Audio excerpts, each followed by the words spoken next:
What's a galette? Let me show you.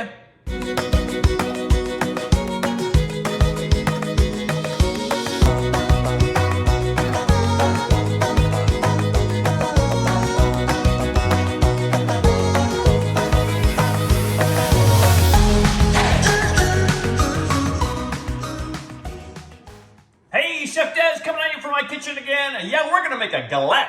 A galette, in case you don't know, is an open-faced pie, but it's made freeform. So the pie shell is on the bottom. You're not using a pie plate at all. You're just free-forming the edges.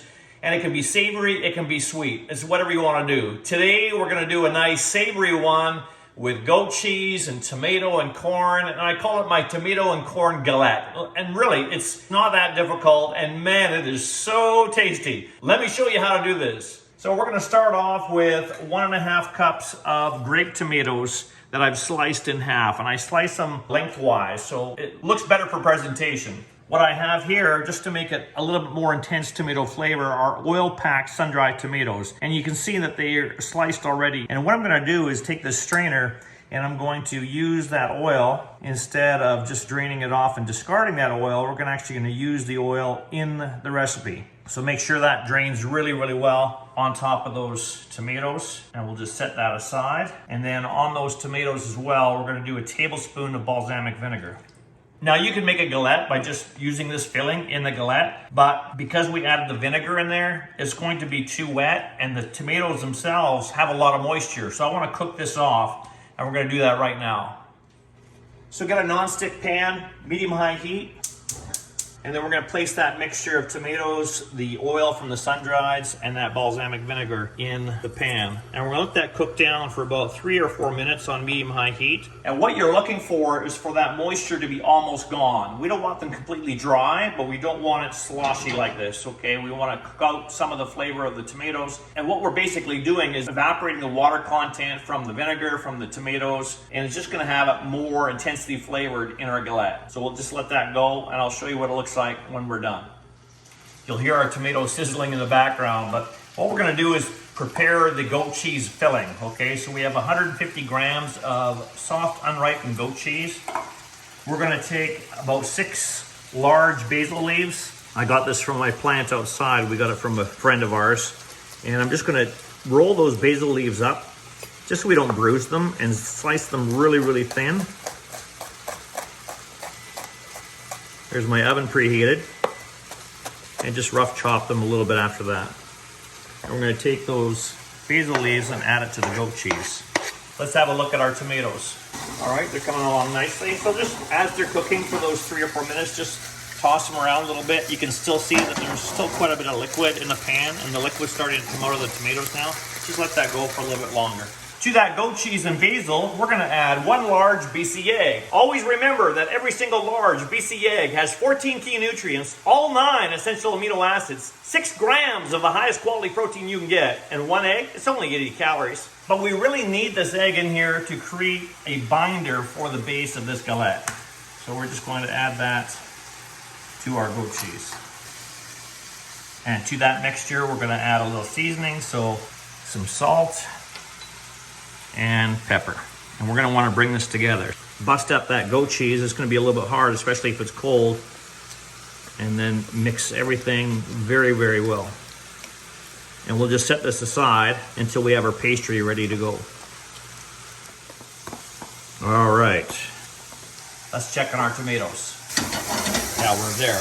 See that? There's a very little bit of moisture left in the pan, so we're just gonna now turn that off. And then take them out of the pan and just put them back in that original bowl that they were in before.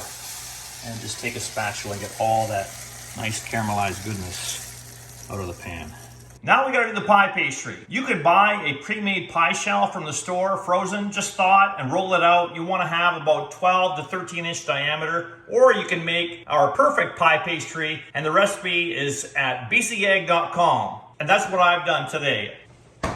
So I have 1 portion of that recipe. That recipe for perfect pie pastry makes 4 discs. So it makes 2 double crusted pies or 4 single crusted pies. And you would make 4 portions and roll it out into a disc and put it in the fridge to chill. And that's what we've done here. And we're gonna roll it out and get it prepared for our galette.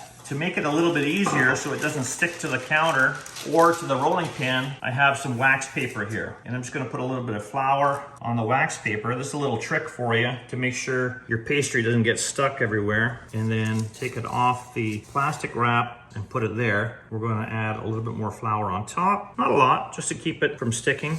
And then put some more wax paper on top. So again, what we're looking for is a 12 to 13 inch diameter, approximately. Don't worry about the edges if they look a little bit misshapen, because we want this to look rustic, our galette. So roll it out best you can. I like to use one of these rolling pins. It's called a French rolling pin because it forces your hands to be on top instead of here. Okay, you don't want pressure here and here, you want pressure here. So it's a lot easier, in my opinion, to shape the dough. I'm just gonna get a ruler and check here. And we're not quite there yet, so I'm gonna keep going. A little bit more. And again, it doesn't have to be perfect. You want it to look rustic and beautiful. All right, let's get a baking sheet. Remember, we're doing a baking sheet instead of a pie plate. We'll get rid of the wax paper off the top. And we need to transfer this to there. And an easy way of doing it is just taking the wax paper and folding it, and then getting underneath and flipping it onto the baking sheet. I went a little bit too far, but that's okay. And we have our pastry ready to go. If you're making our recipe for perfect pie pastry, you'll realize that it's very tender and it's gonna be very flaky. So you just wanna handle it very carefully. On the base of that pastry, we're going to put the goat cheese filling, and we're gonna leave about 1.5 inches around so we can fold up that pastry. So take your filling and put that on the pastry. And we'll carefully spread it around. Again, leaving that edge all the way around the pastry. And just so you have an even layer. Again, you don't have to fuss with it too much, as long as you have some good coverage and it's as even as you can get it. Looks good. All right, now that we have our base, let's go with our corn. So I have a 1/2 cup of fresh corn kernels. If it's not corn season, then you can do frozen. Just thaw them, blot them really well with a paper towel, and then you'll have the same thing pretty much. And we're gonna take the corn kernels and spread those on evenly on the filling. A little tip for you for presentation is make sure you reserve a few corn kernels at the end to put on the top. I find that if you put the corn kernels on the top of the galette for presentation before it bakes off in the oven, the corn kernels get too dry. So reserving a few for garnish at the end really makes this presentation pop. Then we're going to distribute our sun-dried tomatoes. And again, I buy the ones that are already sliced in the jar in the oil. It makes prep a little bit easier. And then evenly spread our cooked tomato mixture over the top. And making sure you're scraping out all that beautiful goodness out of the bowl. It's easiest to get in with your hands to do this. And you're just going again, just to the edge of the filling, leaving that pastry all the way around the edge for you to fold up, which is gonna be next. A lot of times people will make a fresh tomato galette, but I find there's just too much moisture. Again, this is why we cook the tomatoes a little bit. Not fully, but enough to get some of the moisture out and intensify the tomato flavor. And all we're gonna do now is carefully work our way around with the pastry, bringing it up, crimping it just as necessary, just to give it a little bit more rustic presentation, and folding it up over the edges of our filling and tomatoes and corn. Already it looks so beautiful. Then we need to create a little egg wash. So we're gonna go with another large BC egg, and we're gonna whisk that together with a couple teaspoons of milk. Give that a really good mix. Then a little pastry brush, and we're going to brush onto the pastry of this beautiful galette. This will really help the crust become nice and crispy, have a nice golden color to it. You're not gonna use all the egg wash. Use what you can just to coat the pastry, and then reserve this last bit to put in your omelet or your scrambled eggs tomorrow for breakfast. 1/4 cup of finely grated Parmigiano Reggiano. You can do whatever Parmesan cheese you have, but I highly recommend getting a block of Parmigiano Reggiano. And I put it on the pastry, but as well as the filling too. Adds incredible flavor and presentation.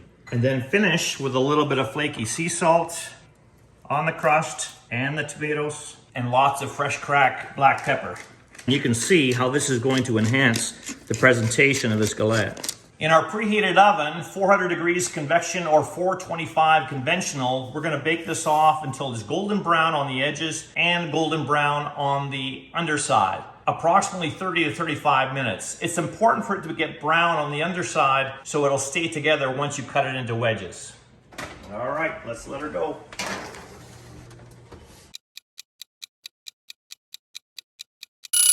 All right, there's our timer. Let's have a look. Oh, it looks beautiful. Look at that. All right, like I said before, I reserved a few of the corn kernels that we're just going to use now to carefully garnish with. I just sort of poke them in there a little bit. The residual heat from the dish is going to cook them, but I just want that little glimpse of corn on the top instead of putting it on the top beforehand and getting them all dried out. But look at how beautiful that is.